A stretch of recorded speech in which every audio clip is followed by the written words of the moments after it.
Salut à tous, vous écoutez le balado des ouvriers de la francophonie, un balado qui parle d'implantation, de multiplication et d'évangélisation pour la francophonie. Ici Maxime Cochon, je serai votre hôte pour encore une fois ce balado aujourd'hui. Et aujourd'hui, on reçoit Patrice Nagant pour parler de piété. Merci d'être là tout le monde. Salut Patrice. Patrice qui est un ami, qui est un mentor, qui est un formateur, qui est tellement de choses pour moi dans ma vie. Je suis vraiment heureux de t'avoir avec moi aujourd'hui à l'émission, à l'épisode. Donc, salut. Bonjour Maxime, très content d'être là avec toi aussi. Toujours été un plaisir pour moi de servir avec toi et puis d'avancer avec toi et de faire de la formation ensemble dans différentes places. Donc, c'est un plaisir pour moi d'être là ce matin avec vous autres. Merci. Les fleurs sont lancées, c'est super, c'est génial. C'est toujours un plaisir de travailler avec toi aussi. Moi, je sais c'est qui Patrice Nagant. Pour les gens là, qui nous écoutent, là, qui est Patrice Nagant? Bon,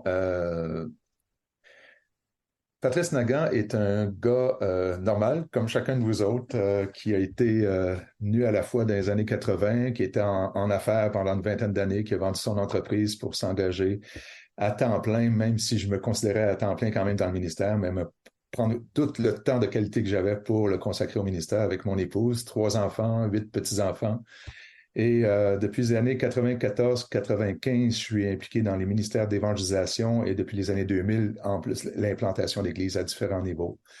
Et donc, en ce moment, je fais partie de l'équipe nationale du collectif C2C et principalement pour le Québec aussi. Donc, C2C, c'est basé sur le psaume 72.8 où Dieu va régner d'un océan à l'autre, from sea to sea, qui est un ministère d'accompagnement dans l'implantation d'églises. Donc, on fait des évaluations ou des processus de discernement, du coaching, de la formation pour ceux qui veulent aller implanter. Donc, les familles d'églises ou des églises qui veulent implanter font appel à nous autres pour les accompagner au travers de ce processus-là.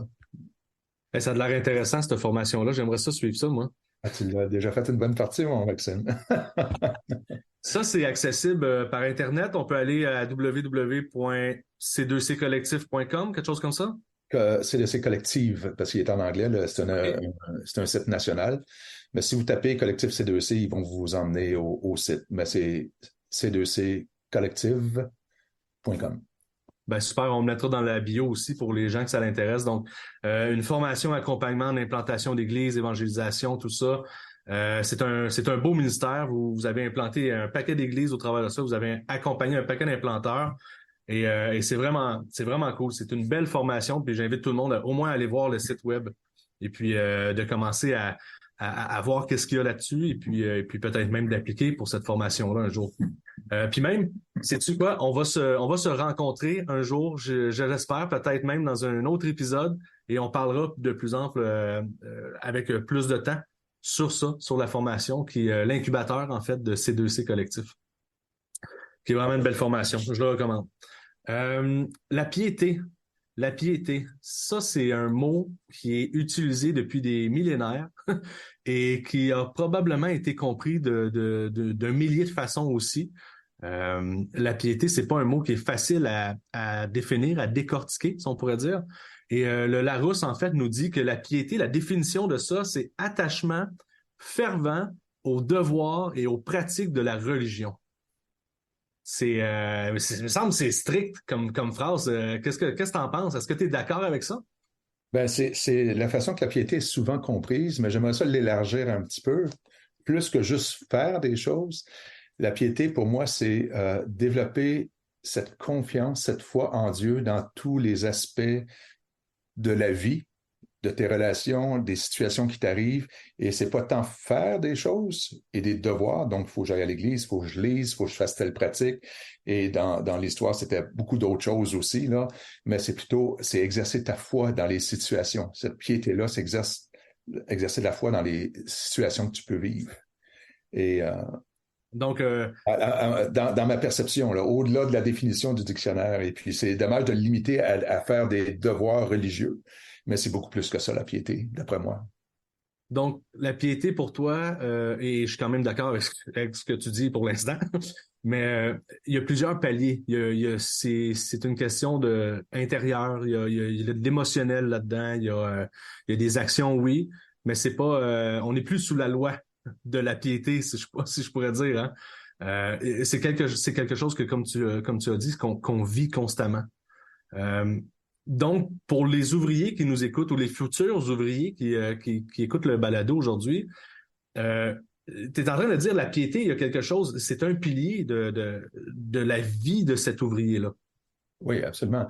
Si je vais utiliser le mot réduire, là, on réduit la piété à des choses qu'on fait, et là, ça va créer beaucoup d'utiliser le mot légalisme, on pourrait utiliser le mot moralisme aussi, il faut faire ça pour être pieux, pour être une personne euh, euh, digne de l'Évangile, il faut faire ça et ça, sans aborder des choses plus profondes qui nous motivent à faire ces choses-là. On le fait parce que c'est ça qu'il faut faire et non pas parce qu'on a une transformation intérieure qui nous pousse à agir de telle manière.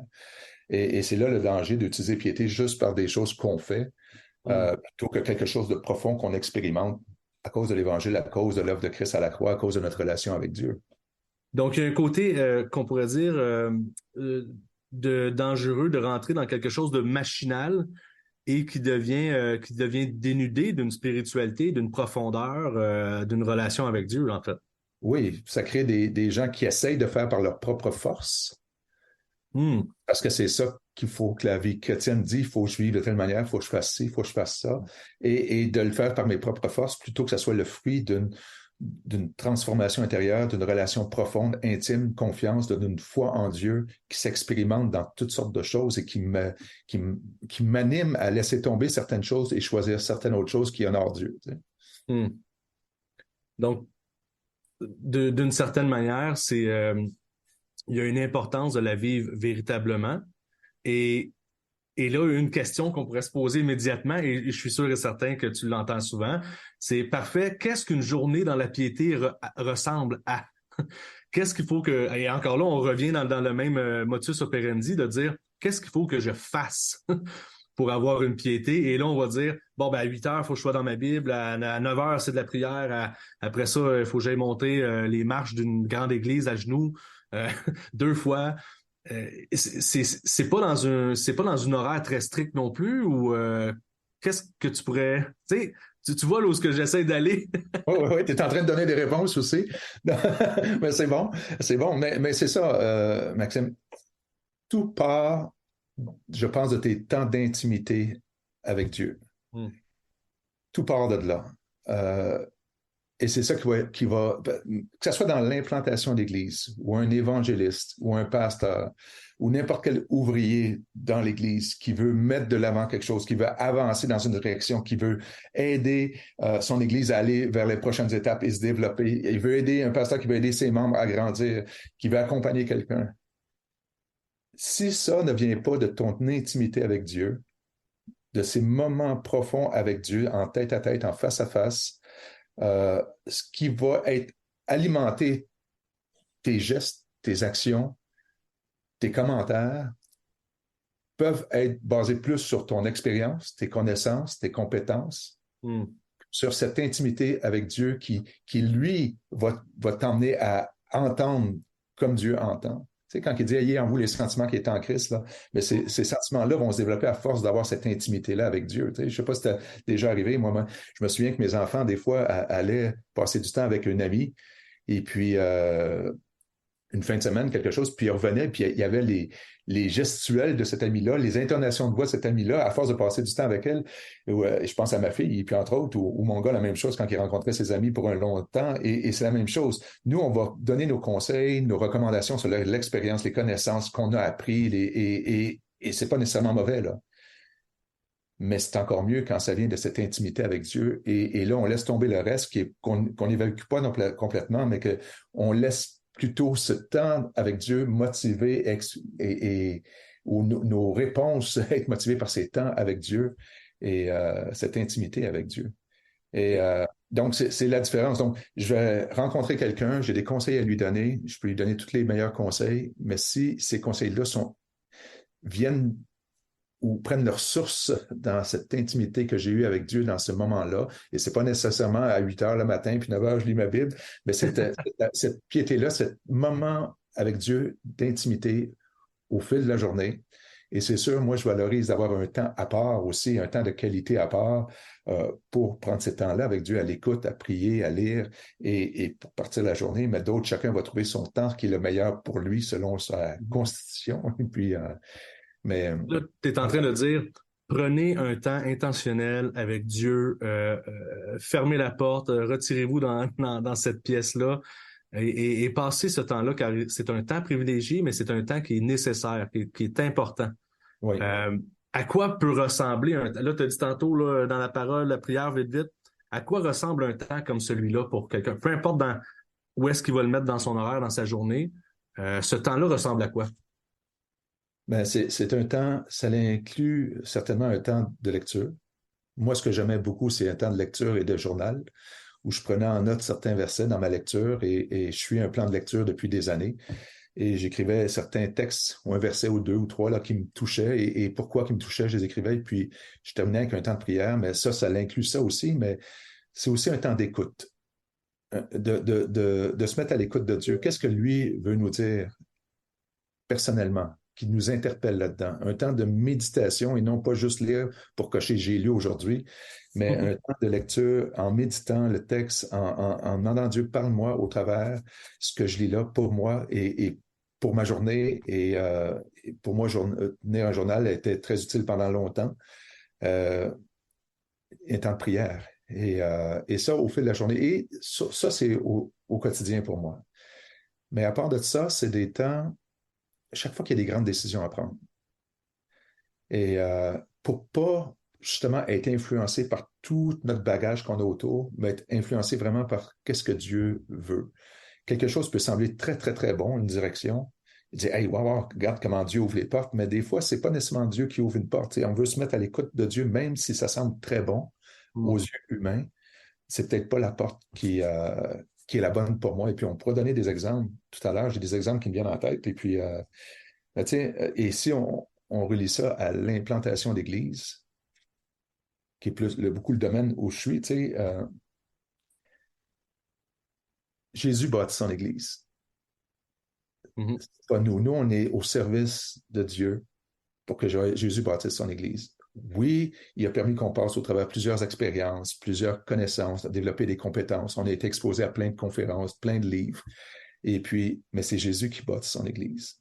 Et ça peut être très tentant quand on a des choix à faire,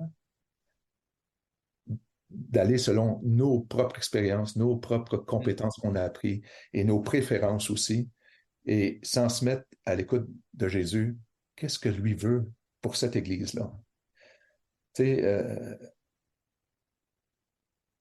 c'est Jean 15 qui dit, le serment ne peut pas porter de fruits s'il n'est pas rattaché au cep. Mm. Et le fruit de l'Église, c'est pas selon les compétences qu'on a pu développer. La réussite de l'Église, c'est pas selon la belle salle que je vais avoir ou les musiciens extraordinaires que je vais avoir. C'est Jésus qui bâtit son Église. Ça ne veut pas dire que ces choses-là sont mauvaises, mais se mettre à l'écoute de Jésus, de Dieu, dans la prière, dire, Seigneur, c'est quoi tu veux, toi?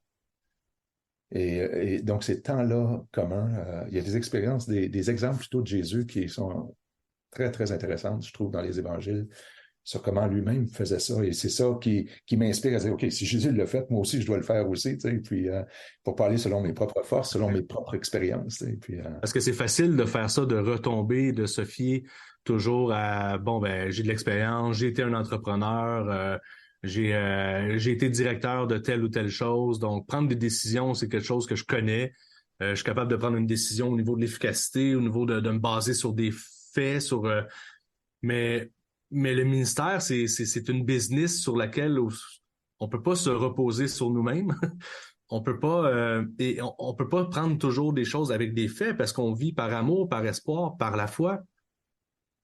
Et de se couper d'une relation intime avec Dieu, c'est des fois de vouloir couper des coins ronds sur cet espoir-là, sur la providence de Dieu, sur le fait que Dieu agit et que c'est sa volonté et qu'on n'a aucune idée, bien souvent, de comment ça va finir et le chemin qu'il va nous faire prendre pour y aller. Oui, oui. Oui, et puis, tu m'as entendu souvent dire ça, Maxime, avant de devenir croyant, avant de connaître Christ, on a tous avancé dans la vie en se reposant sur nos propres ressources, nos propres solutions pour avancer, pour s'en sortir, pour être épanoui, pour faire notre place sous le soleil, comme dirait Ecclésiaste. Et puis, quand on est devenu chrétien, on a appris que là, c'est tous ces moyens-là qu'on utilisait des fois pour notre estime personnelle ou pour notre joie, notre paix, notre sécurité, notre identité. C'est en Christ qu'on pouvait l'avoir. Et puis, on a allé là, mais c'est pas naturel pour nous d'aller à Christ. On continue à s'appuyer sur les solutions qu'on a toujours eues, les compétences qu'on croit être bonnes parce qu'on a appris tellement de choses. Et pour moi, ça me frappe, comme je te dis, on en a parlé plusieurs fois, mais ça me frappe comment dans le Nouveau Testament, la plupart, presque tous les évangiles nous parlent de faire attention de ne pas retourner à l'ancienne nature ou retourner aux moyens qu'on avait avant de connaître Christ ou de ne pas se conformer au monde actuel, mais d'avoir la pensée de Christ ou les sentiments de Christ. Et donc, c'est une démarche qui doit être intentionnelle de dire, OK, là, il ne faut pas que je m'appuie sur les moyens que j'ai toujours utilisés avant de connaître Christ. Maintenant, j'ai accès à la présence de Dieu. Je veux aller à Dieu pour voir qu'est-ce que lui pense avant de faire quoi que ce soit. Ouais. Et le but de Dieu n'est tu sais, qu'on parlait encore là, c'est une autre chose qu'on a parlé souvent ensemble. Et puis, le but de Dieu n'est pas juste de nous donner une place au ciel quand il nous sauve, mais de nous donner accès à la présence de Dieu. C'est ce que la croix a permis. Et le but de Dieu, c'est de reconstruire cette image de Dieu en nous et de reconstruire, encore là, toutes les épîtres du Nouveau Testament en parlent jusqu'à ce que vous soyez parvenus à la stature parfaite de Christ, jusqu'à ce que Christ soit formé en vous. Et chacun le dit d'une manière différente. Donc, Dieu veut produire ça en nous, reconstruire l'image de Dieu en nous, l'image de Christ en nous. Et pour ça, il faut se tenir proche de lui pour discerner qu'est-ce qui vient de moi, qu'est-ce qui vient de Dieu. Et quand on fait le ministère, les ouvriers qui font le ministère sont jamais à l'abri de dire, OK, on va faire ça, comme ça, comme ça. Moi, je pense que c'est mieux. J'ai entendu ça à telle fois, j'ai entendu cette autre chose à l'autre place. Et ça devrait être bon pour nous autres. Au lieu de s'arrêter et de dire, Dieu, qu'est-ce que tu veux? Et ça se passe juste dans un temps d'intimité. C'est ce que j'appelle la piété, c'est le temps d'intimité avec Dieu, se mettre à son écoute pour aller vraiment selon ce que Dieu veut. Et est-ce que je te donne des exemples? Oui, vas-y. Pour moi, Jésus est toujours l'exemple, le meilleur exemple. Tu sais. D'accord. D'accord, hey, c'est bon, on s'entend jusqu'à maintenant, ça va pas pire. Oui, j'aime ça. Non, écoute, Jésus, pendant 30 ans, il a grandi dans un environnement, ces 30 premières années, là, où ce que les gens disaient, Dieu va envoyer un sauveur qui va nous libérer des Romains avec puissance, force et puis gloire. Pendant 30 ans, Jésus a entendu ça, probablement toutes les semaines ou tous les mois, en tout cas régulièrement. Forcément. Pendant 30 ans, les gens, c'était l'espoir qu'ils avaient. Un nouveau David va venir. Ouais. Quand Jésus a commencé son ministère, il s'est retiré pendant 40 jours.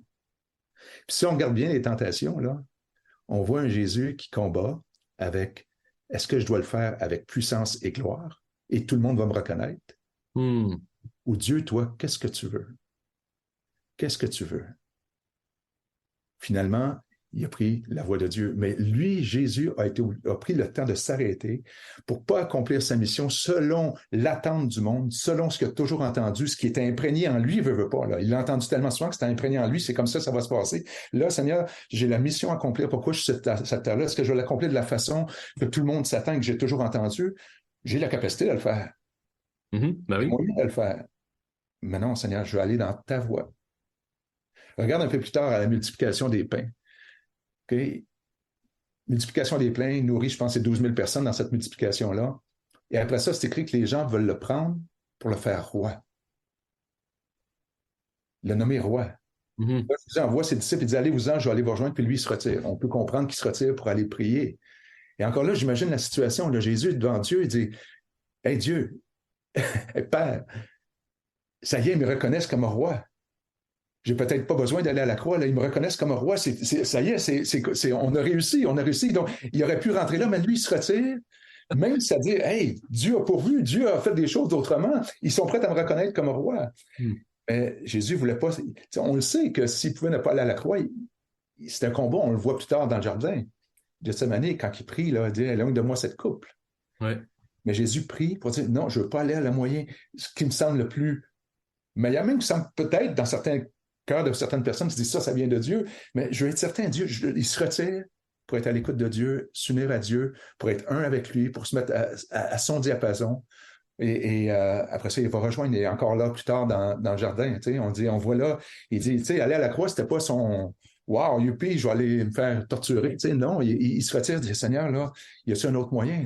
Il se retire, il veut se mettre à l'écoute de Dieu, se laisser juste. Et on voit des anges qui viennent l'entourer au travers de ça, à la fin de sa prière.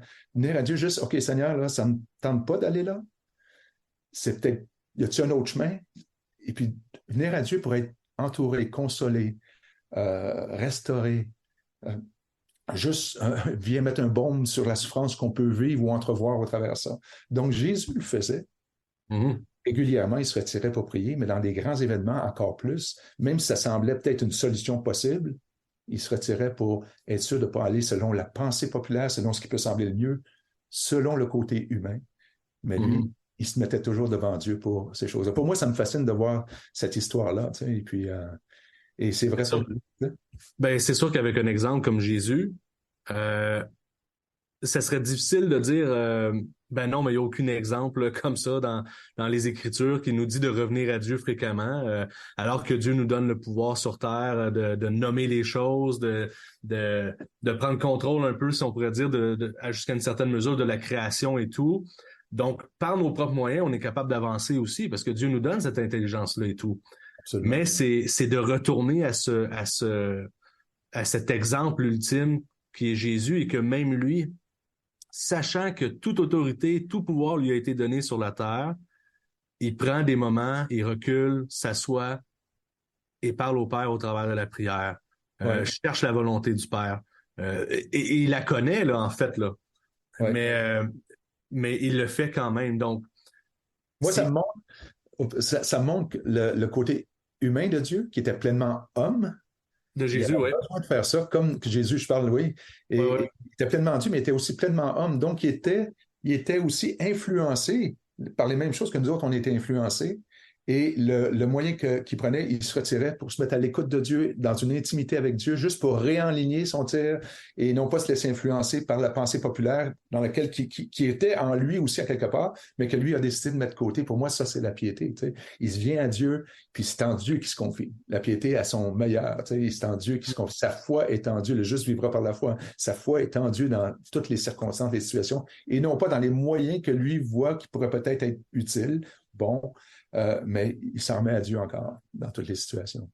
Ben oui, hein, puis loin de moi l'idée de me comparer à Jésus, non? C'est pas ce que je veux faire. Mais dans le sens où est-ce que dans le ministère, souvent, c'est facile de dire ben c'est par mes propres moyens, c'est parce que je suis fort, c'est parce que je suis entreprenant, c'est parce que j'ai bien fait les choses que je suis où ce que je suis aujourd'hui dans le ministère. Et en fait, quand moi je prends un pas de recul, je me suis dit, en fait, Dieu me plaçait au bon moment, au bon endroit. Là. J'ai pas fait grand-chose dans tout ça. J'ai juste, Dieu m'a accompagné, me guidé, me fait vivre des choses, me entouré de gens. Mais ça serait facile de dire que c'est par mes propres moyens que je l'ai fait. Mais de reconnaître aussi que Dieu a agi dans ta vie, vient toucher cette espèce de non-sens à l'indépendance. Ouais. Et de justement se dire, ouais, ben en fin de compte, Seigneur, si je suis là aujourd'hui, c'est grâce à toi, tu sais. Ouais.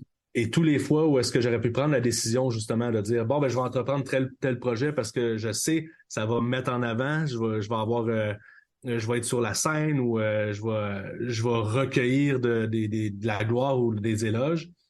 Et ça, c'est le danger. Et quand que cette vie de piété-là n'est pas en arrière, ce danger-là, il est réel, il est important, il est même dangereux, là. Oui. Oui. Donc, c'est excellent de rappeler ça, puis c'est important. On peut l'appeler l'orgueil aussi. L'orgueil de la personne qui réussit. Je ne voulais pas le nommer, j'ai trop peur. Ouais, non, mais j'aime rappeler ça parce que Dieu nous a donné des compétences. Il a donné des compétences et des capacités à des personnes qui sont incroyables parfois. Mm. Et puis, j'en ai plein qui me viennent en tête, tu sais. Et puis, ce que j'aime me rappeler, là, où, tu sais, des fois, mes petits-enfants, là, ils réussissent dans des sports incroyables et puis ils sont vraiment talentueux. Et puis, j'aime ça leur dire, hey, dis merci au Seigneur qui t'a donné ces capacités-là, tu sais. Puis, je pense Mm. au texte, qu'as-tu que tu n'aies reçu? Ouais. Et, et les personnes qui réussissent bien, qui vont garder une humilité, c'est les leaders que j'ai envie de suivre, ça. Mm. Des leaders qui réussissent de façon extraordinaire, mais qui n'accaparent pas la gloire, mais qui reconnaissent, écoute, moi, ce que j'ai là, c'est Dieu qui m'a donné ça, et puis je veux juste le mettre au service de Dieu. Et puis sans lui, je suis rien, tu sais. Je suis rien, tu sais. Quand Jésus dit sans moi, vous pouvez rien, c'est que rien dans le sens de ce qu'on Église qu'elle devrait devenir. C'est-à-dire des leaders humbles qui reconnaissent que tout vient de Dieu et puis sont capables de redonner à Dieu ce qui revient à Dieu, tu sais. Et puis, et qu'as-tu Mais, que tu n'aies reçu, tu sais. mais cette humilité-là, cette prise de conscience-là, cette reconnaissance-là envers Dieu doit être liée à une vie de prière, une vie dans l'Écriture, une vie de piété, donc. Oui, j'aime utiliser le mot d'intimité avec Dieu, tu sais. Mhm. Et je dis d'intimité parce que quand on parle de vie de prière et de lecture dans la parole, ça peut, en tout cas dans mon cas, là, très facilement dire, OK, j'ai lu, je claque, je coche, j'ai prié pour mes 15 personnes sur ma liste, je coche. Quand je dis le mot intimité, là, ça vient de déborder de ça. Tu sais, il y a d'autres pièges Mhm. aussi, il y a toujours des pièges, mais pour moi, j'aime utiliser le mot intimité où est-ce que je m'arrête, j'écoute, j'exprime à Dieu des choses. Oui, j'ai des gens que je prie régulièrement pour, et puis, mais m'arrêter et écouter. Puis Il y a une sachez que dimension Dieu. profonde avec le mot intimité. Ouais, ouais, c'est ça. Arrêtez et sachez que je suis Dieu. Tu sais. Reconnais que ça vient de lui. Reconnais qui il est, que lui est au-dessus de ça, que lui n'a pas perdu le contrôle, que lui bâtit son Église. Et ça dépend pas de la qualité des ouvriers que j'ai autour de moi, de la qualité des belles salles ou des musiciens ou de l'éloquence que je peux avoir. Mais c'est lui qui bâtit son Église. Et le jour où je pense que ça dépend de mon éloquence, ou de toutes les belles choses que je peux avoir autour, ou des techniques et des stratégies que j'ai, là, je commence à prendre en main des choses et qui n'est pas nécessairement les siennes. Je ne dis pas que sont mauvaises, ces choses-là. Ça les prend, j'y crois, je les enseigne, mais il ne faut pas que ça prenne le dessus sur l'intimité avec Dieu. Et qu'est-ce que Dieu, est-ce que qu'est-ce qui me motive à faire tout ça? Est-ce que c'est cette intimité-là avec Dieu ou c'est juste, je pense, selon mes propres connaissances et compétences, c'est comme ça qu'il faut faire, sans avoir ces temps d'intimité avec Dieu où je me mets à son écoute. Et là, il y a une question qui me vient en tête. Est-ce que un moment d'intimité, un moment intentionnel de piété peut se faire à plusieurs, ou c'est idéalement ou uniquement euh, toi et Dieu? Non, c'est excellent comme question, Max. C'est les deux. Ça peut se faire à plusieurs, mais il, ça remplace pas ton temps personnel non plus. Hmm. Mais ça peut définitivement se faire à plusieurs. Et puis, un groupe de leaders ensemble qui cherchent la face de Dieu, qui partent en retraite pour un temps vraiment se mettre à l'écoute de Dieu les uns les autres, ils expriment, et puis ils continuent, retournent en prière encore. Des gens s'expriment, ils retournent en prière après ça, tu sais, pour discerner une direction d'église, par exemple, tu sais, où le leadership s'en va et puis il se retire. Et chacun a des compétences, des bonnes idées, mais on veut se mettre à l'écoute de Dieu. Définitivement, ça peut se faire en plusieurs. Et même, ça doit se faire en plusieurs parfois, tu sais. Ben, c'est intéressant que ce que tu as dit. Tu as utilisé le mot retraite. Un groupe de leaders qui va prendre du temps, justement, dans l'intimité avec Dieu pour avoir une vue globale sur peut-être justement l'avenir d'une église, un grand projet, une implantation, peu importe. Euh, c'est intéressant parce qu'effectivement, tu peux vivre cette intimité-là à plusieurs dans un but qui est commun. Mais lorsqu'on parle de ta vie, de ta spiritualité, de ta relation avec Dieu, forcément, ça veut dire que oui, on peut le faire en groupe, mais on doit aussi le faire seul. Oui. On va aussi avoir ce temps-là unique. Oui. Ben, c'est ce que je pense, mais je suis vraiment bon que tu aies soulevé ce point-là. La vie chrétienne, c'est comme le mariage, ça ne peut pas se faire tout seul. Hein? Et puis, Hmm. et le but de l'Église, c'est de construire, le but de Dieu, c'est de construire son Église, et son Église, c'est une communauté. Donc, c'est essentiel de le faire en groupe aussi. Si on le fait toujours tout seul, Dieu va nous emmener à voir les autres, mais du fait que l'Église, c'est une communauté, c'est un corps, on a besoin de le faire ensemble aussi pour chercher la face de Dieu ensemble. Et que la beauté aussi dans un groupe, parfois comme ça, il y a des choses qui ressortent, ou qu'il y a des demandes de pardon aussi, parfois, ou au-delà de la direction qui peut être donnée, il y a des demandes de pardon, il y a des cœurs qui s'ouvrent, qui s'expriment sur des blessures ce qu'ils puissent vivre, et puis ça contribue à créer l'unité et la transparence et de vivre la communauté authentique qu'on est à vivre, et non pas juste une pseudo-communauté où on n'ose pas aborder les choses, mais c'est dans cette attitude de prière devant Dieu, d'humilité, que ces choses-là peuvent ressortir parfois en vivant en communauté. Au-delà, encore là, je le redis, de chercher une direction spécifique pour l'avenir de l'Église, mais de construire l'unité du corps ou de l'équipe. Ces moments-là en communauté deviennent essentiels. Tu sais. Là, tu as touché quelque chose que je trouve très intéressant et je vais te poser une question. Est-ce que ça veut dire que lorsqu'on prend un temps dans l'intimité comme ça avec Dieu, que ce soit en groupe ou un à un, là, seul avec Dieu, il y a une question de se rendre vulnérable, de se rendre dans cette vulnérabilité-là qui prépare notre cœur, qui l'ouvre, parce que dans un moment d'intimité, on ne fait pas juste recevoir de l'information ou on ne fait pas juste lire un passage biblique. Depuis tantôt, tu utilises le mot intime, il y a une profondeur dans tout ça, donc se rendre vulnérable face à Dieu dans un temps d'intimité, est-ce que c'est ce qui est recherché? Est-ce que c'est... Mais, dépendant comment tu entends le mot vulnérable, là, mais je pense que je dirais oui, absolument, c'est même nécessaire. Et c'est un des buts. Parce que quand tu te rends vulnérable, c'est comme si tu lâches prise. Mm-hmm. Tu dis à Dieu, OK, je suis entre tes mains. Mon identité, mon estime est en toi. Je sais que je suis aimé, tu me l'as montré en la croix. Je sais à quel point je suis vraiment un enfant de Dieu. Tu as fait de moi un enfant de Dieu, tu me l'as montré à la croix. Je sais que ma paix, ma joie dépend de toi, tu as le pouvoir de le faire et tu tiens à ce que je le vive, tu me l'as montré à la croix. Et ça, je vais le trouver en toi. Fait que si je refuse d'être vulnérable, c'est parce qu'encore, mon identité dépend à ce que je peux prétendre être ou projeter comme image. Si je veux pas me rendre vulnérable, c'est parce que mon estime, je veux pas qu'elle soit affectée parce qu'elle dépend dans d'autres choses. Fait que quand ces temps d'intimité-là, s'ils sont devant Dieu et que je crois que Dieu est Dieu, sachez que je suis Dieu, encore, là, comme j'ai dit tout à l'heure, il est tout pour moi. Jésus dit, sans moi, vous ne pouvez rien. J'ai tout en Dieu. Et quand que j'accepte pas de me rendre vulnérable, c'est parce que je suis pas sûr que je suis tout en Dieu. Et donc, je vais cacher certaines choses pour pas que les autres aient une image réelle de moi. Je veux qu'il y ait une image bonne de moi, donc je me rendrai pas vulnérable. Tout revient en quoi je mets ma foi pour mon identité, ma joie, mon estime, ma sécurité, ma paix. Et je mets ma foi en Dieu. Tout le juste vivra par la foi, encore une fois. Je mets ma foi en Dieu. Et quand je me rends vulnérable, je démontre vraiment que ma foi est en Dieu. Et il y a des risques.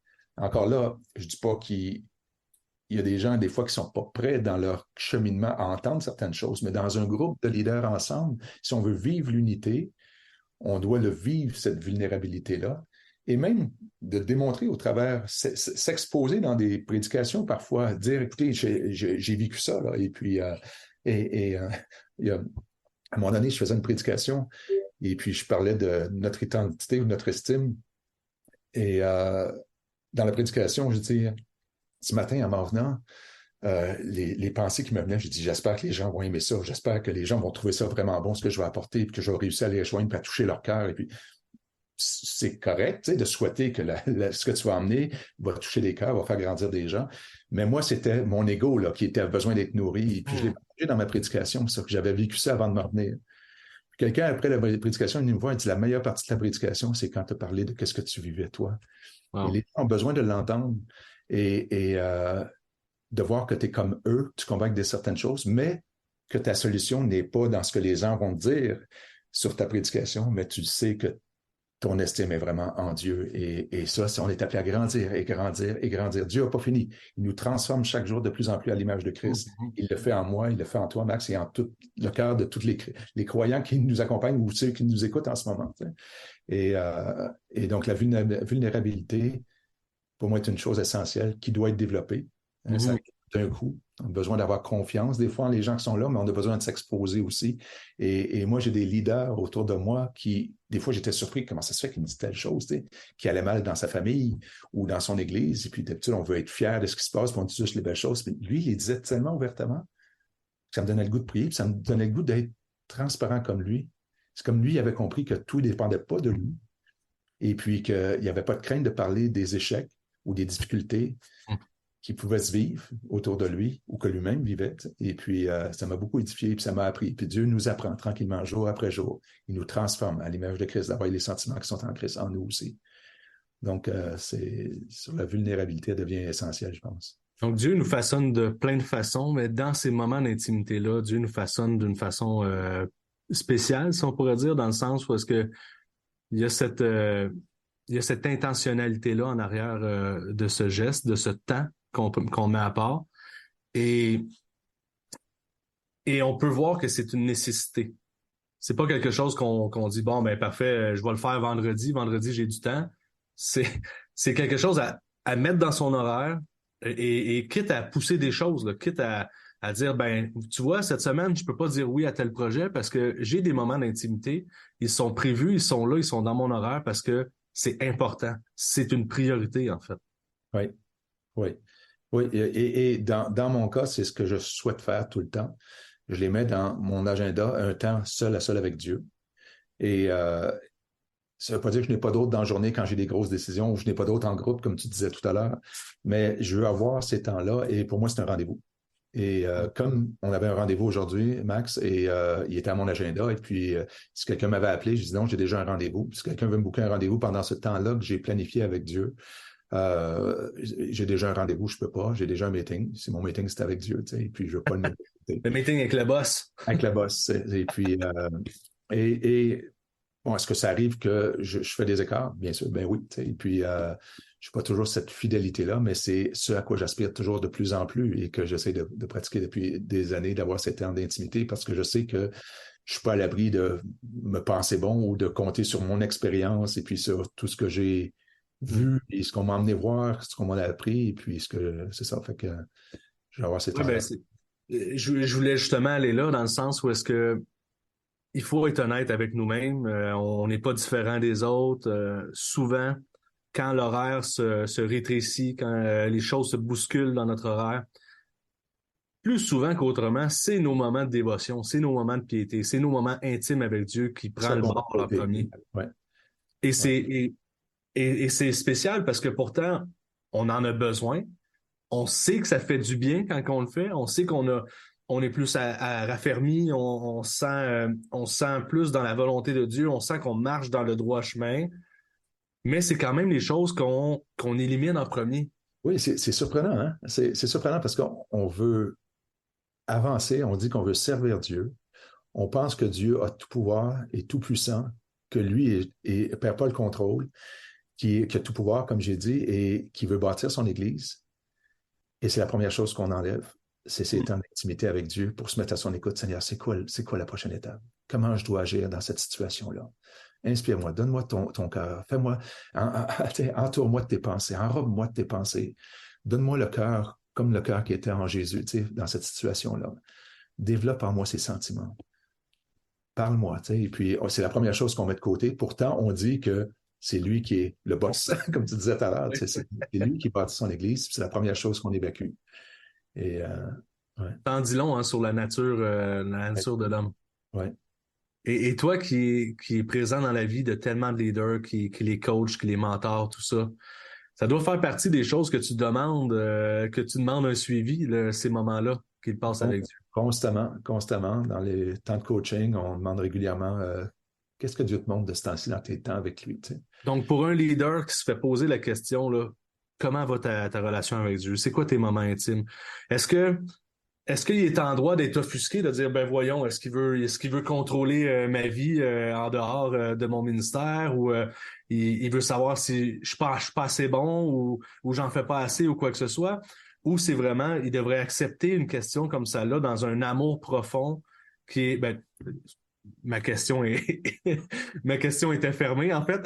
Je me rends compte que je pose la question et c'est une évidence même, mais on devrait accepter cette question-là vraiment par amour, par le souci de l'autre qui veut prendre soin et qui dit que c'est une priorité que tu dois avoir dans ta vie, là, de passer ce temps-là avec Dieu. Ben, c'est toujours ce qu'on souhaite, hein. Quand on fait de l'accompagnement, le coaching, euh, on veut toucher la vie personnelle du leader, de la famille, mais sa vie personnelle avec Dieu et le ministère. Mm. Et les gens veulent tout de suite commencer par nous parler des choses dans le ministère, mais on veut les ralentir et puis on veut parler de leur vie avec Dieu. Et certains sont très honnêtes et puis qui disent qu'ils ont tellement de difficultés à s'arrêter, tu sais, et puis Mm. on les encourage, on leur essaie de trouver des moyens d'être redevables envers des personnes autour d'eux autres ou le faire en groupe, des fois s'encourager. Je dis à des gens, je dis peut-être avec votre groupe de leaders, lisez les mêmes textes, suivez le même plan de la Bible et puis vous en parlez quelques fois dans la semaine ensemble, vous échangez. Juste dire Mhm. que j'ai appris au travers de ça, c'est un moyen de le faire en groupe aussi, mais tu le fais individuellement dans Se le groupe, tenir redevable de aussi, puis donner redevable. Et puis certaines fois, des personnes peuvent se sentir menacées, se mettre à la défensive quand on pose des questions, mais c'est pas le but, hein. On veut se soucier de la santé du leader et qu'on sait que le, le développement de l'Église va encore prendre plus de profondeur et de sens si c'est le produit motivé par son intimité avec Dieu. Donc, on le fait dans le but d'un encouragement, d'un soutien, manifester notre affection, de dire, on veut que tu sois en santé, on veut pas que tu t'épuises. Si tu vas par tes propres moyens, tu risques de t'épuiser. Mais vas-y en te mettant à l'écoute de Dieu. Tu sais. Et puis, le rythme de Dieu est souvent bien différent de notre rythme de nous autres. ah oui, vraiment, Et vraiment. puis, nous autres, on veut que ça arrive vite. Et puis, Dieu dit, non, laisse-moi aller, ça va arriver, mais pas de ta manière, tu sais, Ouais, nécessairement. ouais. Et donc, c'est dans ce sens-là qu'on veut encourager les gens à cette intimité avec Dieu pour pas tomber à brûler tout leur monde autour ou bien par leurs propres efforts. Et puis, donc, il y a différentes réponses de la part des gens qu'on accompagne, mais le but est toujours on se soucie de la santé du leader, pas juste de la santé du projet, mais de la santé du leader et son intimité avec Dieu va faire une différence. Donc, c'est pour ça qu'on met un accent là-dessus. On l'enseigne dans les formations qu'on fait. On met un bon accent là-dessus aussi et puis dans l'accompagnement aussi. Si je suis un leader, je suis un ouvrier, je suis dans le ministère, ou même si je suis pas dans le ministère, en fait, que je suis un disciple de Jésus, tout simplement, là, euh, quels sont les drapeaux rouges que je peux voir dans ma vie de dire, oh là là là là, là, je suis en dehors de la traque, là. Mes moments avec Dieu sont de plus en plus courts ou de plus en plus distants l'un de l'autre. Qu'est-ce qui devrait me mettre la puce à l'oreille de dire, oh, je pense que je me dirige dans une voie où est-ce que j'ai besoin de beaucoup plus d'intimité avec Dieu que qu'est-ce que je fais là? C'est une question large, là, OK? Parce que je ne veux pas tomber dans il faut faire, il faut mettre Non, plus de... exactement. Là, Mais, je te teste. ouais. Mais d'un autre côté, c'est de reconnaître les sentiments qui viennent. Okay? Des flags rouges, là, des drapeaux rouges, là, dire, oups, comment ça, j'ai ces pensées-là qui me reviennent envers telle personne ou envers tel sujet, ou cette tendance-là d'aller faire telle chose ou d'aller voir telle chose. Et là, ces sentiments-là remontent et remontent de plus fréquents, et puis ils deviennent comme de plus en plus, ben, c'est pas si pire. Il est peut-être temps que je m'arrête Hmm. et que je me mette à l'écoute de Dieu et que je reprenne. Et là, je ne dis pas de faire, mais de recommencer une intimité avec Dieu, de rencontrer Dieu, passer du temps avec lui et de me mettre à son écoute, de laisser m'enrober, comme je disais tout à l'heure, de laisser imprégner mes pensées. Et cette, l'exemple de Pierre pour moi est bon. Quand Jésus s'est fait arrêter, Pierre a commencé à suivre Jésus de loin. Et quand on commence à suivre Jésus de loin, même si on dit on le suit, mais on n'a plus de temps avec lui, proche, Mhm. on commence à se tenir ou aller chercher du réconfort ailleurs, autour d'un feu où il y a plein de monde qui ne sont pas intéressés à Jésus, puis même qui le rejettent. Et puis, on est proche à le rejeter, comme Pierre a fait. Donc, suivre Jésus de loin, c'est toujours un piège. Et Hmm. si on est proche de lui, c'est la solution. Avec un cœur humble, vulnérable, reconnaître que tout vient de lui, que notre paix, notre joie, notre sécurité, notre identité, notre estime personnelle, notre valeur est en lui, Et quand je commence à le chercher ailleurs, quand je commence à voir, là, écoute, si je réussis pas ça, là, je vais être un échec, puis les autres verront pas. Quand ces choses-là montent, là, de là l'importance de venir, de dire, OK, j'ai besoin de passer du temps avec Dieu. J'ai vraiment besoin de m'arrêter et trouver le temps. Et souvent, là, c'est pas parce qu'on n'a pas le temps, c'est qu'on prend pas le temps. Tu sais. Il y a d'autres choses qui prennent le dessus. Et puis, donc, les signes, les drapeaux rouges, c'est ces choses-là que j'ai nommées, là. C'est intéressant. Là, je t'écoutais puis je prenais une note. J'ai vraiment aimé la phrase que tu as dit, suivre Jésus de loin, c'est un piège. Ouais. Et ça vient boucler la boucle un peu de ce qu'on dit depuis tantôt, hein. Les moments intimes avec Dieu, avec Jésus, c'est prioritaire, c'est important. Et, et plus qu'on vit cette intimité-là, ben forcément, plus qu'on se rapproche de lui. Ouais. Et on peut éviter ce piège-là de le suivre de loin, Ouais. de se combler ailleurs, d'avoir l'approbation des autres, de filer d'avoir ce sentiment d'auto-justification, si je pourrais dire, dans un sens, et puis carrément perdre de vue l'exemple ultime, carrément perdre de vue Jésus. Ouais. J'aime dire, quand je pense à Pierre, c'est suivre Jésus de loin. Quand on suit Jésus de loin, on est toujours proche de chercher nos solutions ailleurs. Tu sais. Et puis, Ça, c'est bien. Si je sais que depuis tantôt, on dit, bon, c'est pas des choses qu'il faut qu'on fasse. On veut pas rentrer dans ce langage-là parce que c'est pas ça, une intimité avec Dieu.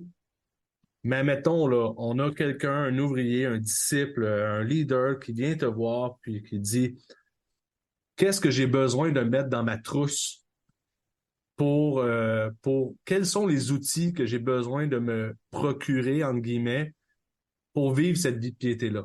Qu'est-ce que tu recommandes dans une question comme celle-là?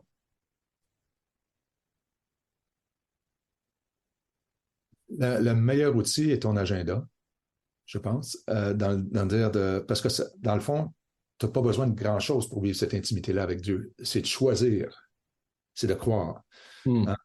Quand on disait le juste vivra par la foi, et puis tu viens de le dire, tu sais, c'est pas ce que je fais, mais tu sais, c'est Joaillier là, qui vient et puis il dit qu'est-ce qu'il faut que je fasse pour être sauvé? Et puis il dit crois au Seigneur Jésus et tu seras sauvé. Donc, c'est pas une question de ce que je fais, mais ce que je crois, en quoi je mets ma foi.